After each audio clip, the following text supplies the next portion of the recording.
اعوذ باللہ من الشیطان الرجیم بسم اللہ الرحمن الرحیم الحمد للہ رب العالمین والصلاة والسلام علی اشرف الانبیاء محمد وعلی آلہ واصحابہ ومن تبعہم بإحسان الی یوم الدین اما بعد ان اللہ وملائکتہ یصلون علی النبی یا ایھا الذین آمنوا صلوا علیہ وسلموا تسلیما۔ الحمدللہ رب العالمین، ہم جو ہے آج الحمدللہ ہمارے چھٹے نمبر پر جو ہے کلاس ہو رہی ہے سیرت النبی صلی اللہ علیہ وآلہ وسلم کی۔ تو باذن اللہ آج ہم چھٹے نمبر کے کلاس میں ہیں۔ تو ہم لوگوں نے ہماری پچھلی جو کلاس تھی اس میں ابی طالب ابو المطلب رسول اللہ صلی اللہ علیہ وآلہ وسلم کے دادا عبد المطلب کے بارے میں، اور پھر ہمیں زمزم کے بارے میں اور وہ حالات ہم نے پڑھے تھے، اور پھر اس کا رسول اللہ صلی اللہ علیہ وآلہ وسلم کے والد محترم عبداللہ کا جو ہے نظر ماننا، اور پھر 100 اونٹوں کے اللہ رب العالمین نے جیسے 100 اونٹوں پر اس کے نام کا فیصلہ کرایا، اور اس طرح عبد المطلب نے 100 اونٹ ذبح کیے، اور عبداللہ جو ہے الحمدللہ یعنی وہ سے بچ گئے۔ اور اس کے بعد رسول اللہ صلی اللہ علیہ وآلہ وسلم کے والد محترم عبداللہ کی شادی ان کی والدہ محترمہ آمنہ سے کی گئی، اور شادی کے بعد جو ہے زیادہ عرصہ عبداللہ وہ اپنی بیوی کے پاس نہیں رہے، یعنی مفسرین کہتے ہیں کہ یہ چند مہینے ہی گزارے تھے، اور پھر اس کو اپنے والد نے تجارتی قافلے کے ساتھ مکے سے باہر بھیج دیا تھا۔ اس کے جانے کے بعد آمنہ کو پتہ چلا کہ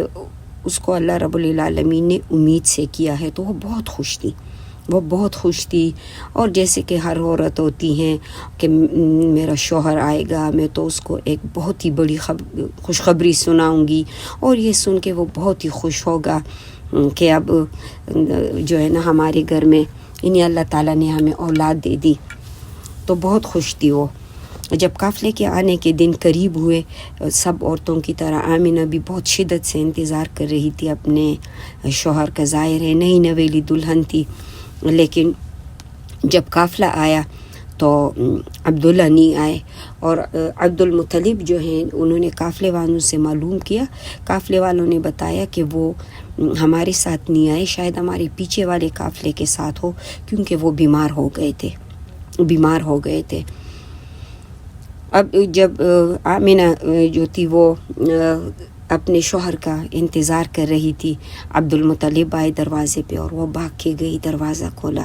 عبد المطلب نے اسے کہا کہ آمنہ آج جو ہے نا تمہارا شوہر عبداللہ نہیں آئے ہے، لیکن وہ پیچھے 2-3 دن بعد دوسرا قافلہ آ رہا ہے، اس کے ساتھ آ جائے گا۔ اب جب دوسرے قافلے کے بھی دن آ گئے، اور عبد المطلب بھی بہت زیادہ جو ہے بے چینی سے انتظار کر رہا تھا، اور قافلے والے جب آئے تو عبد المطلب ان کے پاس گئے، تو انہوں نے اطلاع دی کہ عبداللہ جو ہے رسول اللہ صلی اللہ علیہ وسلم کے والد محترم کا انتقال ہو گیا۔ اور اب آمنہ جو ہے وہ بہت خوش تھی، انتظار بھی کر رہی تھی، پریشان بھی تھی کہ شوہر بیمار ہے، لیکن وہ آئیں گے، میں اسے اتنی بڑی خوشخبری دوں گی، اور اس کی بہت ذمہ داری کروں گی، اور یہ تو خوشخبری سن کے ہی ٹھیک ہو جائے گا۔ جب دروازے پہ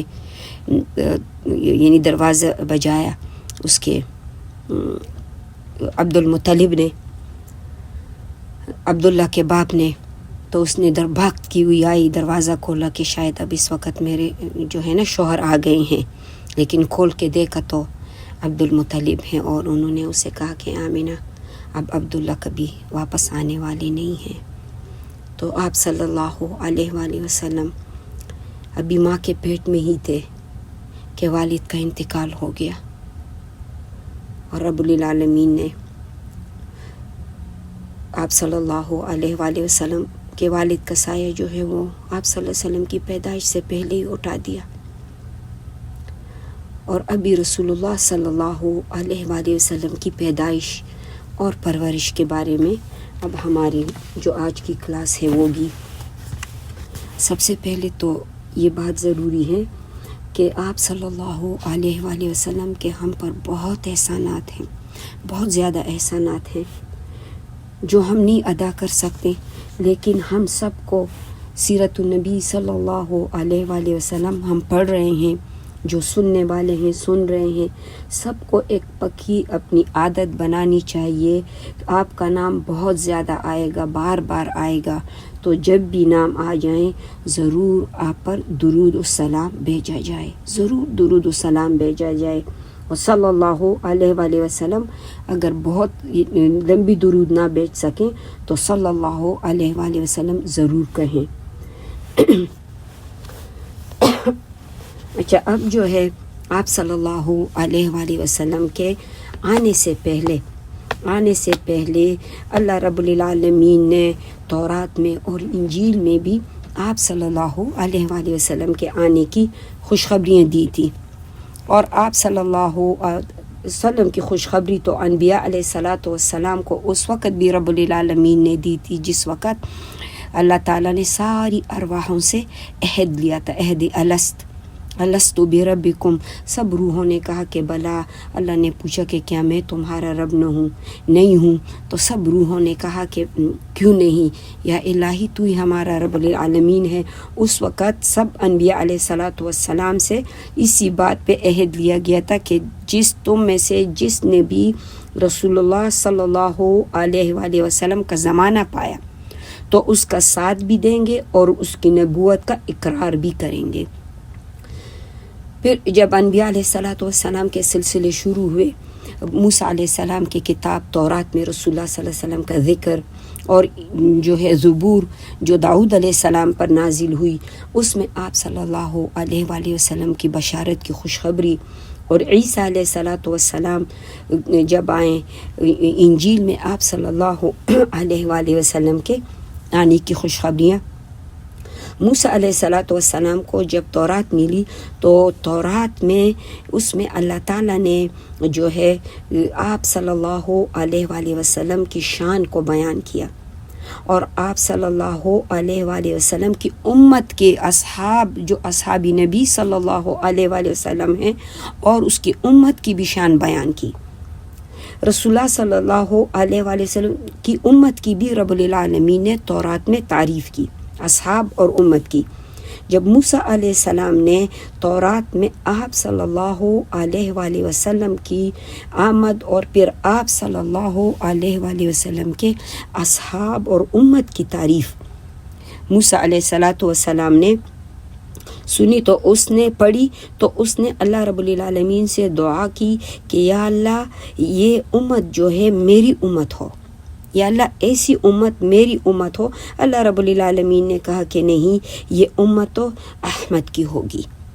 صلی اللہ علیہ وآلہ وسلم.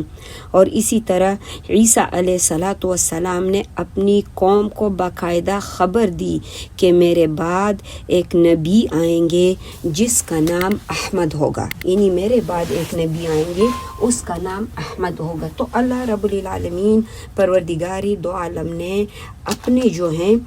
پچھلی کتابوں میں آپ صلی اللہ علیہ وآلہ وسلم کی بشارت اور آپ کی نشانیاں دی تھی. اسی لیے اللہ رب العالمین قرآن میں فرماتے ہیں کہ الذین آتیناہم الکتاب یعرفونہ کما یعرفون ابناءہم،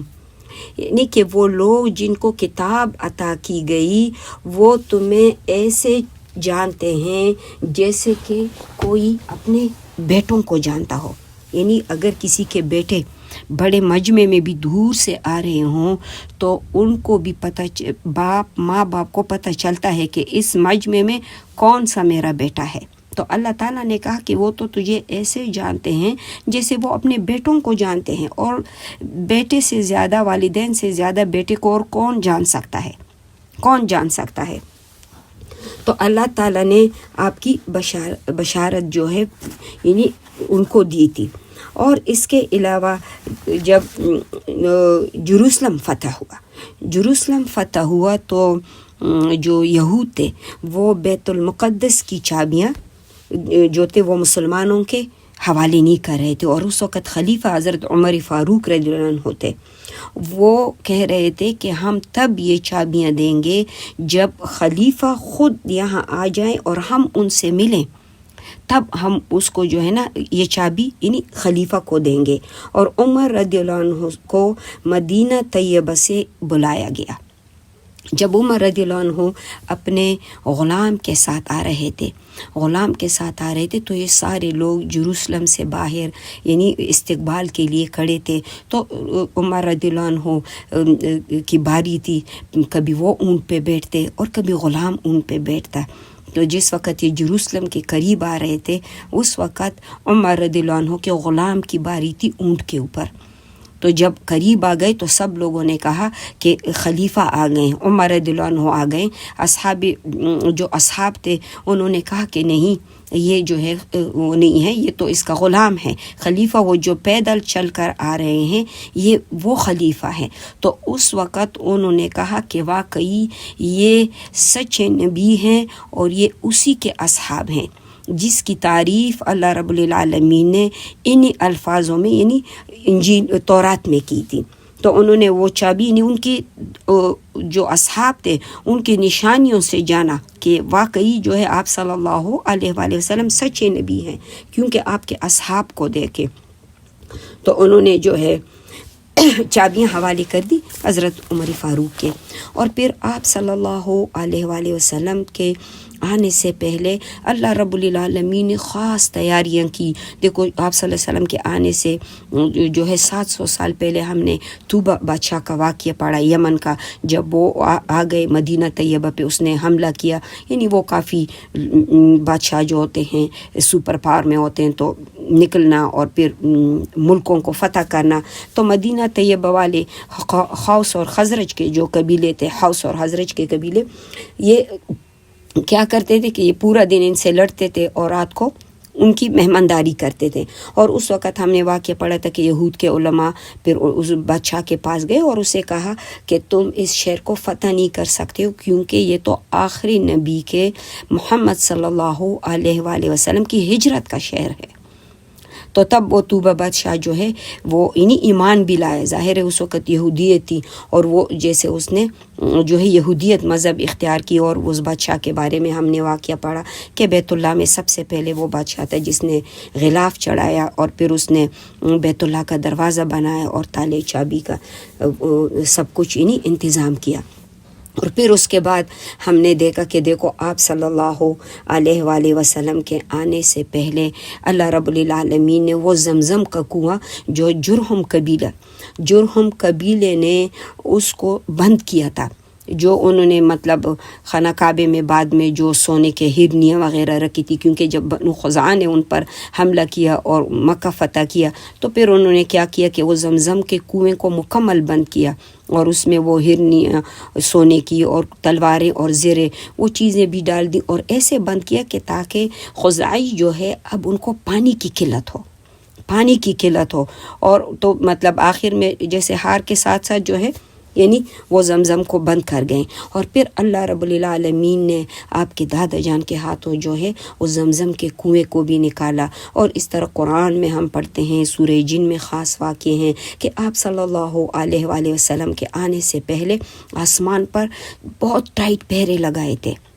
اللہ رب العالمین نے، تاکہ کسی طرح جناتوں کو کوئی علم نہ ہو، کیونکہ اس وقت کاہن ہوتے تھے۔ ہم نے کاہنوں کے واقعے جو تھے آپ صلی اللہ علیہ وسلم کے والد محترم کے جس وقت ذبح ہو رہا تھا، جیسے کہ یہ لوگ کاہنوں کے پاس جاتے تھے اور حال معلوم کرتے تھے اور وہ جناتوں کو اپنے قبضے میں لیتے تھے۔ اور یہ جنات جیسے کہ آسمانوں ان کو تو اوپر اڑنے کی اللہ نے اجازت دی، آسمانوں کے تک تو نہیں جا سکتے، لیکن جب کوئی ملائکہ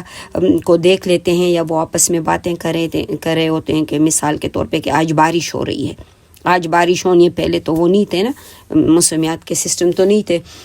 تو وہ آ کے اپنے کاہنوں کو ایک جیسے بات بتا دیتے تھے کہ آج جو ہے نا بارش ہوگی۔ اب کاہن کے پاس جو کوئی آیا ہوتا وہ جب کہہ دیتا کہ دیکھو یا کل بارش ہونی ہے، تمہارا کام کل ضرور ہو جائے گا، کیونکہ اس کی نشانی کیا ہوگی کہ کل بارش ہوگی۔ تو لوگ اسی طرح سے وہ کاہنوں کے وہ ہو جاتے تھے. تو رب العالمین نے بہت ٹائٹ پھیرے لگائے تھے، اور جب یہ جنات جاتے تھے یہ اپنے گھاتوں میں بیٹھ کے ملائکہ کی باتیں سننے کی کوشش کرتے تھے، تو ان کو شہاب ثاقب یعنی شوٹنگ سٹار ان پہ گرائے جاتے تھے اور ان کو جلایا جاتا تھا. اللہ رب العالمین نے، کیونکہ آپ صلی اللہ علیہ وآلہ وسلم کا آنا اس دنیا میں، یہ اس کائنات کا جو اللہ تعالیٰ نے اس دنیا جو اللہ نے ہماری انسانوں کی بنائی ہے، جن و انس کی بنائی ہے، یہاں پر اللہ رب العالمین نے ایک عظیم الشان ہستی کو بھیجنا تھا. آپ صلی اللہ علیہ وآلہ وسلم سے پہلے تو نہ کوئی آیا اس زمین پر، اور نہ کوئی ہے اللہ کے بعد اس کائنات میں. آپ صلی اللہ علیہ وآلہ وسلم ہے اللہ کے بعد پورے کائنات میں، اور نہ پھر کوئی تا قیامت تک آئے گا، نہ کوئی تا قیامت تک آئے گا. آپ صلی اللہ علیہ وآلہ وسلم کے آنے سے پہلے جیسے کہ دنیا کے لوگ جو ہیں وہ اپنی زندگی کا کیا ہے، حیات مقصد جو ہے وہ کھو چکے تھے، یعنی کہ حیات کا کیا مقصد ہے وہ کھو چکے تھے. لوگ چاند ستاروں کی عبادت کرنا، پتھروں کی عبادت کرنا، لکڑیوں کے بت بنا کے، پتھروں کے بت بنا کے ان کے عبادت کرنا. آپ صلی اللہ علیہ وآلہ وسلم نے آ کے، اور دنیا میں ایک ظلم کا نظام تھا، ایک ظلم کا نظام تھا. جو ظالم ہوتے تھے وہ کمزور کو دباتے تھے، یعنی دنیا کا کہ، اور بیٹیوں کو تو زندہ درگور کیا جاتا تھا. تو آپ صلی اللہ علیہ وآلہ وسلم نے آ کر اللہ کے بندوں کو اللہ رب العالمین سے جوڑ دیا. اور اس طرح سے جیسے کہ میں آپ صلی اللہ علیہ وسلم کے آنے سے پہلے جو ہے اصحاب فیل کا واقعہ دیکھو، یہ بھی اللہ رب العالمین نے اصحاب فیل کا واقعہ دکھا دیا. اور آپ صلی اللہ علیہ وآلہ وسلم کے جو ہے پیدائش سے، یعنی مفسرین کے مطابق کوئی اس میں اختلاف ہے کہ 50 دن 52 دن یا 55 دن پہلے، یعنی پورے اتنے دن بعد جو ہے آپ پیدا ہو گئے ہیں. آپ صلی اللہ علیہ وسلم یعنی کی پیدائش ہوئی ہے اصحاب فیل کے واقعہ کے 50 یا 52 یا جو 55 دن، اتنے دن کے بعد آپ صلی اللہ علیہ وآلہ وسلم کی پیدائش ہوئی ہے. تو اللہ رب العالمین نے بہت بڑی بڑی نشانیاں دکھائی کہ چھوٹے چھوٹے پرندے آئے اور کیسے ایک جو ہے ابرہہ کی پوری لشکر کو تباہ کر دیا. اور آپ صلی اللہ علیہ وآلہ وسلم کی جو پیدائش مبارک ہے، جب آپ صلی اللہ علیہ وآلہ وسلم کی ماں کو، یعنی اللہ تعالیٰ نے اس کی ماں کو پتہ چلا کہ اللہ تعالیٰ نے اس کو اولاد دی ہے، تو آمینہ فرماتی ہیں کہ میری جو پریگنینسی تھی، یعنی جو میرا حمل تھا، وہ عام عورتوں کی طرح نہیں تھا. جس طرح عورتیں ظاہر ہے اس کے دوران کمپلینٹ کرتی ہیں، بیمار رہتی ہیں، اور کافی ساری ڈیفرنٹ سچویشن ڈیفرنٹ عورتوں کے ساتھ پیش آتے ہیں. کسی کو کیا تکلیف ہوتی ہے تو کسی کو کیا تکلیف ہوتی ہیں. تو فرماتی ہیں کہ مجھے کوئی تکلیف نہیں تھی، اور نہ نے کبھی کوئی بھاری پن محسوس کیا. میں بالکل بہت ہی ہلکا پھلکا اپنے آپ کو محسوس کر رہی تھی. ظاہر ہے سردار دو جہان سید الانبیاء خاتم الانبیاء صلی اللہ علیہ وآلہ وسلم جو جس ماں کے پیٹ میں ہوں، تو اس ماں کا بھی کتنا جو ہے نا اونچا درجہ ہے، کیا شان ہے اس ماں کی. تو دوران حمل فرماتی ہیں کہ میں نے خواب دیکھا کہ میرے جسم سے روشنی نکلی، اور وہ روشنی جب نکلی، یعنی اس روشنی میں مجھے دور دور کے جیسے ملک دکھائی دیتے تھے، جیسے روم یعنی قیصر، یہ جو ہے اس طرح سے جو ہے یعنی ملک اس کو دکھائی دیتے تھے. اور جب آپ صلی اللہ علیہ وآلہ وسلم کے پیدائش سے پہلے آپ صلی اللہ علیہ وسلم کا نام خواب میں ان کو بتایا جاتا تھا کہ محمد، اور رب العالمین نے یہ نام بھی آپ صلی اللہ علیہ وآلہ وسلم کے لیے پسند کیا تھا کہ محمد وہ کہ جس کی ہر وقت تعریف ہو رہی ہو، جس کی بہت تعریف ہو رہی ہو اور حمد سے ہے، یعنی جس کی ہر وقت تعریف ہو رہی ہو. کوئی بھی دیکھو، اگر کوئی اسلام میں آتا ہے جو نئے نئے مسلمان ہوتا ہے تو لا الہ الا اللہ محمد رسول اللہ، اور نماز ہم پڑھتے ہیں اس میں جو ہے تشہد پڑھتے ہیں، آپ صلی اللہ علیہ وسلم کا نام پڑھتے ہیں، درود آپ صلی اللہ علیہ وسلم پر درود اور سلام بھیجتے ہیں، اور 24 گھنٹے دنیا میں دیکھو ایک سلسلہ ہے کہ ہر وقت ورفعنا لک ذکرک، آپ صلی اللہ علیہ وسلم کا ذکر جو ہے وہ اللہ رب العالمین نے انتہائی اونچا کیا ہے، انتہائی اونچا کیا ہے۔ آپ صلی اللہ علیہ وسلم کے ذکر کو آج تو پوری دنیا نے مشاہدے بھی کر لیے کہ ایک جگہ صبح ہوتی ہے تو پھر دوسری جگہ، ایک جگہ جب صبح ختم ہوتی تو دوسرے ملک میں صبح ہوتی ہے۔ اچھا، یہ تجربہ مجھے ایسے ہوا کہ ایک دفعہ ہمیں جو ہے عمرے پہ جانا ہوا، تو گروپ جس کے ساتھ ہم جا رہے تھے، ہمارا جانا کینیڈا سے تھا، تو ہم یہاں یو ایس سے کینیڈا گئے، ٹورانٹو ایئرپورٹ سے ہم گئے۔ واپسی پر جب عمرہ کر کے ہم آ رہے تھے تو وہ تھا فجر کا وقت تھا، فجر کے وقت ہم پلین میں بیٹھے روانہ ہوئے اور نمازیں پڑھی ہم نے۔ اب پورے راستے فجر کا ٹائم تھا، یعنی وہ جہاز جتنا وہ آگے جا رہے تو وہ فجر کا ٹائم ہو رہا ہے۔ تو سبحان اللہ، دیکھو ایک جگہ فجر ہو گئی ہے، اذان ہو گئی ہے، تو دوسری جگہ جو ہے نا فجر ہو رہی ہے، اذان ہو رہی ہے، یہاں تک کہ جب ہم ٹورانٹو پہنچے تو صبح کے 10 بج رہے تھے۔ تو سبحان اللہ، یعنی پورا ہر وقت اذانوں میں اللہ رب العالمین کے نام کے ساتھ ساتھ آپ کا نام بلند ہے۔ تو آپ صلی اللہ علیہ وآلہ وسلم پر اللہ اور اس کے ملائکہ درود بھیجتے ہیں، اور درود جو ہے دیکھو یہ ایک بہت عظیم الشان وہ ہے، ذکر ہے، عظیم الشان۔ یہ وہ ذکر ہے کہ جو اللہ اور اس کے ملائکہ کرتے ہیں، جو خود رب العالمین کر رہے ہیں، آپ صلی اللہ علیہ وآلہ وسلم پر بھیج رہے ہیں۔ وہ چاہے انوارات کی طرح ہیں، جس طرح رب العالمین بھیجتے ہیں رب العالمین ہی جانتے ہیں، لیکن اللہ رب العالمین نے قرآن میں ہمیں کہہ دیا، ان اللہ و ملائکۃ یصلون علی النبی یا ایھا الذین آمنوا صلوا علیہ وسلموا تسلیما، یعنی کہ اے ایمان والو تم بھی بہت درود اور سلام بھیجا کریں۔ تو یا اللہ ہماری یہ عادت بنا دے، چلتے پھرتے، خاص کر جو بہنیں ہیں، دیکھو ہم گھروں میں کام کر رہے ہیں، ہم کھانا بنا رہے ہیں، یا کہیں بھی آپ جا رہے ہیں، آپ ڈرائیو کر رہے ہیں، گروسری شاپنگ پہ جا رہے ہیں، تو ہر وقت عادت بنائیں کہ ہمارے زبان سے جو ہے وہ درود اللہ نبی صلی اللہ علیہ وآلہ وسلم جاری ہو۔ اور آپ صلی اللہ علیہ وآلہ وسلم کی شان تو بہت اونچی ہے، آپ تو سید الانبیاء ہیں۔ یہ نہیں ہے کہ بس ایک میلاد آ گیا اور آپ صلی اللہ علیہ وآلہ وسلم کا ہم نے میلاد منا لیا پھر بھول گئے، جیسے کرسچن لوگ کرسمس آتا ہے لائٹننگ کر دیتے ہیں اور پورے خوب یہ ملک جو ہیں جگمگا رہے ہوتے ہیں لائٹوں سے، اور پھر کیا ہے، باقی تو یہ کچھ بھی نہیں جانتے ہیں اپنے دین کو،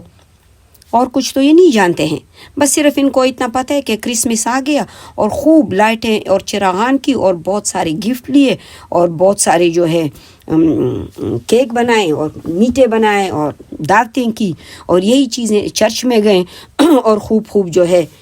جو یہ گاتے ہیں جو کچھ وہ گائے، اور اس کے بعد بس ختم۔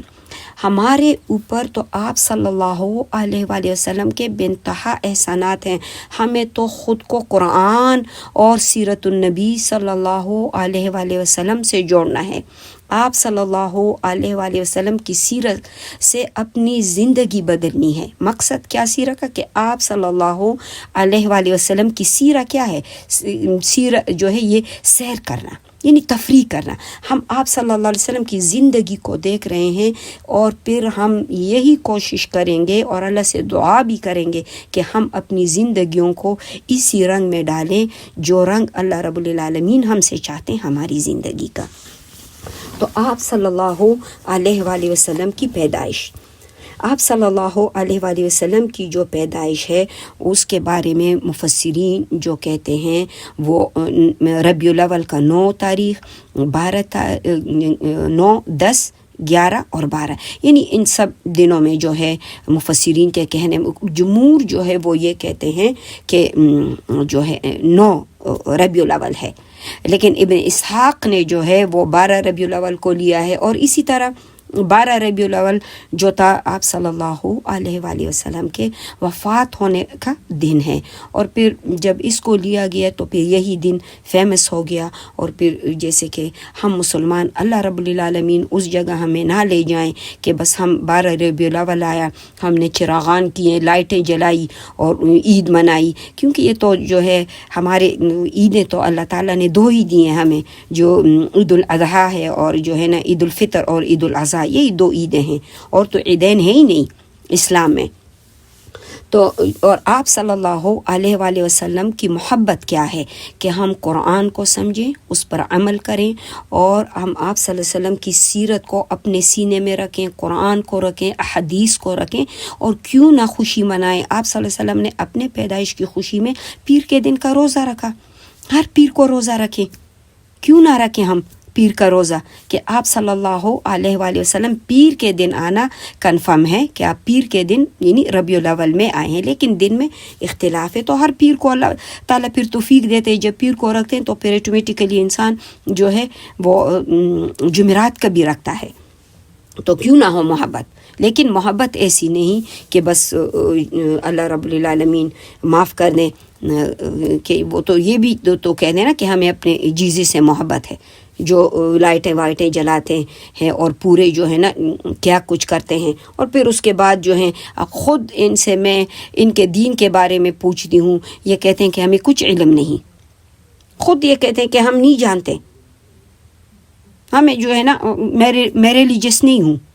بس دین کو انہوں نے صرف کرسمس ہی سمجھا ہے کہ کرسمس آیا اس میں خوب لائٹیں کرو، خوب سارے گفٹ دے دو اور خوب چرچ جاؤ، اور اس کے بعد بات ختم، بس اتنا یہ جانتے ہیں۔ بہت کم ایسے ہیں یہ جو اپنے عیسائیت کو جانتے ہیں، وہ بھی آج کل کا جو دور ہے وہ تو سمجھے کہ وہ آٹے میں نمک کے برابر ہیں۔ آپ صلی اللہ علیہ وآلہ وسلم کے پیدائش جو ہے کے بارے میں رسول اللہ صلی اللہ علیہ وسلم یعنی واقع فیل کے سال جو ہے 12 ربیع الاول پیر کے دن پیدا ہوئے ہیں۔ یہ سال واقع فیل کے تھا، 12 ربیع الاول کا مہینہ تھا اور پیر کا دن تھا، جیسے میں نے کہا کہ دن میں اختلاف ہے کہ ایگزیکٹلی کس دن پیدا ہوئے ہیں۔ لیکن آپ صلی اللہ علیہ وآلہ وسلم کے بارے میں حسان بن ثابت رضی اللہ عنہ فرماتے ہیں، کہتے ہیں کہ خدا کی قسم میری عمر اس وقت تقریباً 7 یا 8 سال کی تھی، میں بلوغت کے قریب تھا، جو بات سنتا تھا وہ سمجھتا تھا کہ ایک رات میں نے جو ہے ایک یہودی کو دیکھا کہ وہ یثرب کے ایک بلند مقام سے یہودیوں کو پکار رہا تھا کہ ایک گروہ یہود جو ہے یعنی ایک گروہ یہود اور یہود سارے اس کے پاس جمع ہو گئے، کیونکہ حسان بن ثابت رضی اللہ عنہ مدینہ طیبہ سے وہ تعلق رکھنے والے صحابی، تو کہتے ہیں کہ یہودی جب اس کے ارد گرد جمع ہوئے تو وہ اس طرح سے چیخنے اور چلانے کی وجہ پوچھی کہ کیا ہو گیا جو تم اتنے چیخ رہے ہو چلا رہے ہو، تو اس یہودی نے کہا کہ میں تمہیں بتاتا ہوں کہ آج رات احمد کا ستارہ طلوع ہو گیا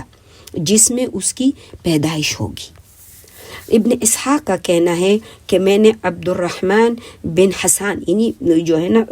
سے پوچھا، عبد الرحمن بن حسان سے پوچھا کہ جب حضور اکرم صلی اللہ علیہ وآلہ وسلم مدینہ طیبہ تشریف لائے تو اس وقت حسان بن ثابت کی عمر کیا تھی؟ انہوں نے جواب دیا کہ 60 سال، اور میں نے پوچھا کہ رسول اللہ صلی اللہ علیہ وسلم کی عمر کیا تھی؟ تو انہوں نے کہا کہ 53 سال یعنی 53 سال۔ اس کا مطلب یہ ہوا کہ حسان بن ثابت نے جو کچھ سنا تھا وہ 7 سال کی عمر میں سنا تھا، یعنی 7 سال کے بچے کو پتہ ہوتا ہے، ظاہر ہے 7 سال کا بچہ اگر کوئی اتنا خاص واقعہ سنتا ہے تو بات اس کو یاد رہتی ہے۔ اب رسول اللہ صلی اللہ علیہ وآلہ وسلم کی پیدائش ہوئی، جب پیدائش ہوئی آپ صلی اللہ علیہ وآلہ وسلم کی، تو آپ کے صلی اللہ علیہ وآلہ وسلم کی پیدائش کے وقت اس کی جو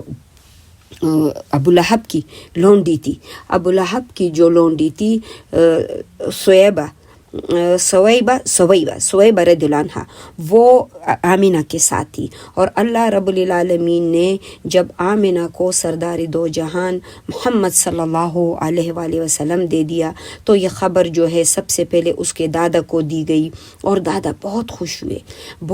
ہوئے اور جو ہے اس نے وہ آپ کو اپنے گھر لے آئے اور پھر اٹھایا اور پھر فوراً خانہ کعبے لے گئے، اور وہاں اللہ سے دعا کی، حمد و ثنا بیان کی، اور اس کی نعمت پر شکر ادا کیا کہ جو بیٹا اس کا مطلب فوت ہو چکا تھا، اللہ تعالیٰ نے اب اس کے بیٹے کی ایک نشانی ان کو عطا کر دی۔ پھر واپس آ کر آپ کو صلی اللہ علیہ وآلہ وسلم کو آپ کی والدہ آمینہ کے سپرد کر دیا گیا، اور خود جو ہے انہی عبد المطلب دودھ تلاش کرنے والے کے اس میں نکلے کہ کوئی اس کے دودھ پلانے والی کو جو ہے وہ کیا جائے، یعنی فائنڈ کیا جائے، کیونکہ اس وقت جو عبد المطلب سردار تھے قریش کے، تو وہاں پر ایک یہ وہ ایک رسم تھی۔ آج بھی جیسے کہ امیر لوگ ہوتے ہیں ان کے وہ نینی ہوتے ہیں اور ان کے بچوں کو پالنے کے لیے سارا کچھ کرتے ہیں، لیکن ان کا بھی یہی تھا کہ یہ دودھ پلانے والی عورت کو اپنا جو بچہ دے کے وہ مکے سے جو باہر رہتے تھے، جو مطلب دیہاتی لوگ تھے، ان کو دیتے تھے۔ اس کی وجہ یہ تھی، ایک تو مکہ المکرمہ میں جیسے ہمیشہ یعنی فضا صحت کے لحاظ سے خوشگوار نہیں ہوتی تھی، کیونکہ پوری دنیا سے لوگ حج اور عمرے کے لیے آتے تھے۔ جس شہر میں زیادہ یعنی لوگ آتے ہوں ہر طرف سے، تو ظاہر ہے وہاں پر بیماریاں ہوتی ہیں، وبائی بیماریاں بھی آتی ہیں، اور خاص کر جب جاتے ہیں حج عمرے پہ کتنے مطلب لوگوں کو بخار بھی ہوتا ہے، کھانسی بھی ہوتی ہے، اسٹمک کے مسائل بھی رہتے ہیں۔ تو اس وجہ سے بھی جو چھوٹے بچے تھے ان کے بیمار ہونے کا، ان کے فوت ہو جانے کا بھی خطرہ ہوتا تھا۔ تو جو لوگ افورڈ کر سکتے تھے وہ پھر کیا کرتے تھے، وہ دیہات سے جو لوگ آتے تھے، اور خاص کر وہ عورتیں ظاہر ہے جن کے اپنا بچہ پیدا ہوا ہو، جو اپنے بچے کو دودھ پلاتی تھی، تو وہ دودھ پلانے والی کو پھر وہ بھی اپنا جو تھا نیو بورن، جو اس وقت جو بچہ پیدا ہوتا تھا وہ اس کو دیتے تھے، چھوٹے بچے کو، تاکہ یہ اس کو دودھ بھی پلائے اور 2 سال تک رکھے کہ بچہ جو ہے 2 سال کے بعد کم از کم وہ تندرست ہو۔ اور اس طرح سے جو زبان ہے وہ بھی پیور ہوتی تھی۔ اگر ہم خود دیکھتے ہیں، اگر ہم گاؤں کے علاقوں میں جاتے ہیں، میرا تعلق گاؤں کے علاقے سے، تو گاؤں کے لوگوں کی جو زبان ہے وہ بہت پیور ہے، وہ جو بھی زبان بولتے ہیں وہ بہت ہی پیور بولتے ہیں۔ لیکن جب شہر میں لوگ آتے ہیں، شہر میں کیا ہوتا ہے کہ وہ مکس ہو جاتے ہیں تو پھر وہ جو ہے وہ زبان نہیں رہتی۔ اس وقت آپ میری بھی زبان جو ہے دیکھ رہے ہیں اتنی پیور نہیں ہے، تو لیکن اس کی یہ بھی وجہ ہوتی ہے کیونکہ پھر ڈیفرنٹ جو ہے نا زبانیں بولی جاتی ہیں، لیکن جو گاؤں کے لوگ ہیں ان کی زبان بہت پیور ہوتی ہے، بہت صاف ہوتی ہے۔ اچھا، جب دادا نکلے، اب یہاں پر جو ہے دودھ پلانے کے لیے بنی سعد جو ہے بن بکر کی ایک عورت حلیمہ بنت جو ہے ذہیب کا انتخاب کیا گیا۔ اللہ رب العالمین نے حلیمہ سعدیہ کا جو ہے انتخاب کیا تھا رسول اللہ صلی اللہ علیہ وآلہ وسلم کو، اور اس کے شوہر کا نام جو تھا یہ الحارث عبد العزیٰ تھا۔ اور اس اب حلیمہ سعدیہ جو بیان کرتی ہیں آپ صلی اللہ علیہ وآلہ وسلم کا جو ہے یعنی گود میں لینا، وہ کہتی ہیں کہ اس وقت جو ہے اس کے 2 بچے تھے، ایک اس کا بیٹا تھا عبداللہ، اور ایک اس کی بیٹی تھی انیسہ، اور ایک جو تھی خزامہ کا جو اصلی جو نام تھا وہ اشیمہ تھا، یعنی اشیمہ اس کا نام تھا، لیکن اس کو خزامہ کہتے تھے۔ خزامہ کا جو مطلب ہے اس کا یہی مشہور ہو گیا تھا کہ موتیاں پیرونے والی، موتی شاید وہ یہی کام کرتی ہوگی، موتی پیرونے والی جو ہے نا جاب ہوگی اس کی، یا کام کرتی ہوگی وہ، جس کی وجہ سے یہی اس کا نام مشہور ہو گیا تھا۔ تو اسی نام سے ہی یعنی لوگ پھر اس کو پکارتے تھے۔ اچھا، اب سعدیہ علیمہ فرماتی ہیں کہ حلیمہ بنت ابی ذؤیب جو ہے یہ رسول اللہ صلی اللہ علیہ وآلہ وسلم کی رضاعی والدہ تھی۔ یہ بیان کرتی ہیں کہ میں اپنے علاقے سے دودھ پینے والے بچوں کے ساتھ تلاش میں نکلی، میں بھی میرے ساتھ جو ہے میرے شوہر اور میرا جو دودھ پیتا چھوٹا بچہ تھا وہ بھی تھا۔ میرے قبیلہ جو تھا یہ قبیلہ سعد بن بکر قبیلے سے ان کا تعلق تھا، اور کہتے ہیں کہ یہ بہت زیادہ جو ہے قحط کا زمانہ تھا اور ہمارے علاقہ اتنا قحط زدہ تھا کہ ہمارے پاس کھانے پینے کے لیے کوئی سامان کچھ بھی نہیں تھا. اور یہ حالت تھی کہ جس وقت یعنی ایک گدی پہ جو بھورے رنگ کا تھا جس پہ میں سفر کر رہی تھی وہ بھی کمزوری سے اتنا یعنی وہ بھوک سے اتنا کمزور تھا کہ بہت آہستہ آہستہ چل رہا تھا اور ایک جو تھی بوڑھی سی اونٹنی تھی جو اس کے شوہر کے پاس تھی اور کہتی کہ اس میں سے ایک قطرہ دودھ نکالنے کی بھی ہمیں امید نہیں تھی. اب حال یہ تھا کہ ساری رات اپنے دودھ پیتے بچے کے رونے کی وجہ سے ہم لوگ سو بھی نہیں پاتے تھے کیونکہ بچہ جب بھوکا ہوتا ہے ڈیفینیٹلی وہ پھر صحیح سوتا نہیں ہے. اب وہ کہتی ہیں کہ بوڑھی اونٹنی سے بھی دودھ اتنا بھی نہیں نکلتا تھا کہ اس کو ہم کم از کم ناشتے میں جو ہے استعمال کر سکے کیونکہ عربوں کا جو وہ یہی تھا اور خاص کر آج بھی زمیندار لوگ اپنی زمینیں اور دودھ انہی چیزوں پر تو وہ ڈیپینڈ ہوتے ہیں. ان کے مال مویشی جو ہے وہی ان کا پورا سرمایہ ہوتا ہے. خیر بہرحال کہتی ہیں کہ جب میں اپنی اس کمزور سی گدی پر اور دودھ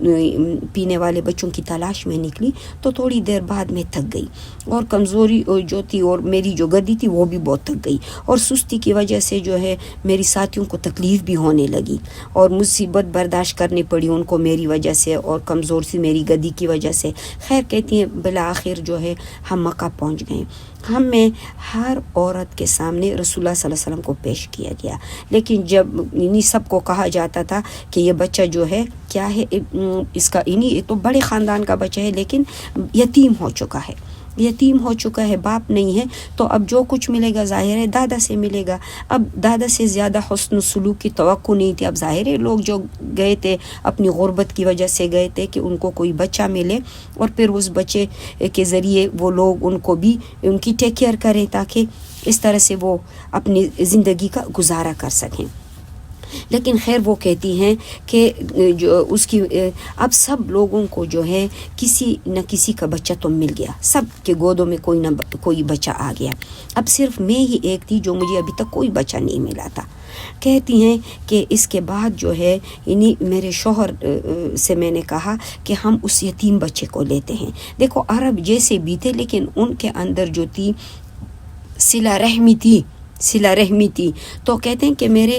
شوہر نے کہا مجھے کہ تمہاری مرضی ہے, ویسے تم یتیم کو گود لینے میں کوئی حرج بھی نہیں ہے کیونکہ ہو سکتا ہے کہ اللہ تعالیٰ اسی کے وجود سے جو ہے اللہ تعالیٰ ہمیں اپنی برکات سے نوازے. اب دیکھو قرآن میں بھی جب ہم دیکھتے ہیں نا کہ اللہ رب العالمین نے بہت یتیموں کا ذکر کیا ہے کیونکہ آپ صلی اللہ علیہ وآلہ وسلم بغیر باپ کے اس دنیا میں تشریف لائیں, پھر ماں بھی جو ہے چلی جاتی ہیں اور اللہ رب العالمین نے جیسے آپ صلی اللہ علیہ وآلہ وسلم کو ایک ایسے حالاتوں میں پالا. دیکھو کچھ لوگ ہوتے ہیں جو ناز اور نم میں پلتے ہیں, کچھ لوگ ایسے ہوتے ہیں کہ وہ بچپن سے مشکلات دیکھتے ہیں. جو بچپن سے مشکلات دیکھتے ہیں وہ بہت جلدی میچور ہو جاتے ہیں, بجائے وہ نازوں میں پلنے کے جو مشکلوں میں بڑے ہوئے بچے ہوتے ہیں وہ زیادہ فزیکلی بھی اسٹرانگ ہوتے ہیں. اچھا اب اس کو جو ہے کہتی ہیں کہ میرے شوہر نے مجھے کہا کہ اللہ تعالیٰ اس کے وجود سے ہمیں برکات سے نوازے گا اور ہماری تمام خواہشات کو پورا کر دے گا. اور چنانچہ کہتی ہیں کہ میں آپ کے والدہ کے پاس گئی اور آپ کو گود لے لیا. حقیقت میں آپ کو گود میں لینے کا مجھے تو یہی سبب تھا کہ مجھے بچہ نہیں ملا, لیکن میرے شوہر نے کہا کہ ہو سکتا ہے اللہ رب العالمین اس یتیم کے بدولت ہمیں نوازے. اب سعدیہ جو ہے حلیمہ سعدیہ کہتی ہیں کہ پھر میں آپ صلی اللہ علیہ وسلم کو لے کر اپنی سواری کی طرف آئی کہ فرماتی ہیں کہ جب میں نے آپ کو گود میں لیا تو میری چھاتیوں میں کہتی ہیں کہ میری چھاتیوں میں دودھ اتنا تھا کہ آپ کے ساتھ میرے بیٹے نے بھی پیٹ بھر کے پی لیا, وہ بھی سو گیا. اور حالانکہ اس سے پہلے تو یہ حال تھا کہ بھوک کی وجہ سے یعنی وہ اتنا روتا تھا کہ ہم سو بھی نہیں سکتے تھے. اور تھوڑی دیر بعد میرا شوہر اپنی بوڑھی اونٹنی کی طرف گیا تو دیکھتے کہ اس کے تن جو ہے وہ دودھ سے بھرے ہوئے ہیں اور اس نے اتنا دودھ نکالا کہ ہم نے بھی خوب دودھ پی لیا اور بڑے اطمینان سے سوئے ہم. اب میرے شوہر نے مجھے کہا کہ حلیمہ مبارک ہو, میں کہتا ہوں کہ تم نے جو ہے کسی مبارک ہستی کو گود میں لے لیا. اور میں نے جواب دے دیا کہ یقیناً جو ہے ایسا ہی ہے، یقیناً ایسا ہی ہے. تو انشاءاللہ اس کے بعد جو ہے ہماری جو اگلی وہ ہے ڈیٹیل ہے انشاءاللہ ہمارے اگلی کلاس میں ہوگی. تو انشاءاللہ جب تک میں اجازت چاہتی ہوں. السلام علیکم ورحمۃ اللہ وبرکاتہ.